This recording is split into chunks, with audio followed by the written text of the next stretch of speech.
Pinwheels adorned Vernon Worthen Park. The color purple symbolizes peace, courage, and above all, survival. I've been beat down, but he turned my life around.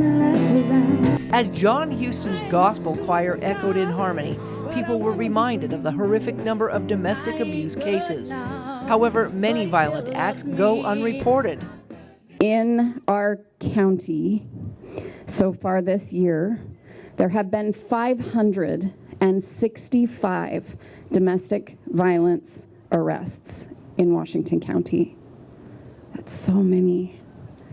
We have to do better, and we can do better. An estimated 1 in 4 women are victims of domestic violence nationwide, but in Utah, it's 1 in 3. The Coordinated Community Response Team of Washington County has been working hard to educate and advocate against domestic violence. I think it's a double-edged sword. I think that we are seeing an increase because we have an increase in population, but we also have an increase of awareness. The CCR team reported those numbers are somewhat down, but the need for awareness is never ending. The number finally started to decrease for the first time in many years, dropping from 44 to 36. This year, we have numbers as of July, and as of July, there were 12 fatalities reported, drastically lower, but of course, our goal will always be 0. The county attorney said several new pieces of legislation in Utah are changing how domestic violence abusers are dealt with.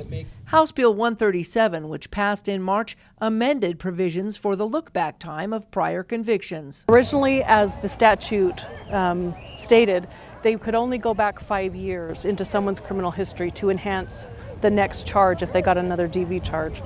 And so this will allow them to go back 10 years into their criminal history. Washington County also has a new court support services program to allow counseling and treatment of perpetrators instead of just putting them in jail. Like domestic violence issues and mental health issues and addiction issues, that's what court support services is there to support those people. But most of the support services are geared towards protecting and healing the victim. The Dove Center and Aaron Kimball Foundation are both huge advocates, which provide shelter, advocacy, and counseling. 250 survivors took safe refuge in shelter. That's 97 children and 153 adults. There are also state and federal programs that will help victims in recovery. Medical, mental health, doors, locks, windows, if those have been broken, glasses. They'll replace lost wages. The program recognized Southern Utah Representative Lowry Snow and other Utah legislators for their support. Lunatic Fringe was given accolades for providing hair salon services to victims of violence. Cherish Families was also honored for the numerous victims it has helped with advocacy and much-needed education and services. Chief Radley, we would not be able to do half of what we do out in Colorado City without you. And of course, the Dove Center and Children's Justice Center and all of our legislative and law enforcement partners, we're extremely grateful. Law enforcement officers from across the county were also recognized for their diligence and support in dealing with domestic violence issues. The mayors of surrounding cities were praised for issuing proclamations against domestic violence. A survivor's story was also shared.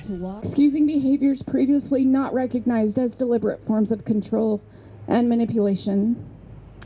And now we are realizing that we have the power to save ourselves, partnering together.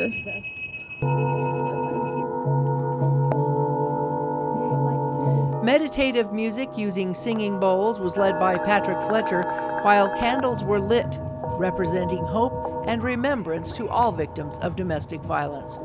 Those who have suffered losses used this time to reflect on loved ones. My son was murdered in a domestic violence case 3 years ago, so I try not to miss it. I want to support and always, always be able to be a voice and stand up. As the vigil service ended, support services were again thanked and asked to continue their great work in ending this unnecessary and potentially deadly abuse. In Washington County, Melissa Anderson, Community Education News.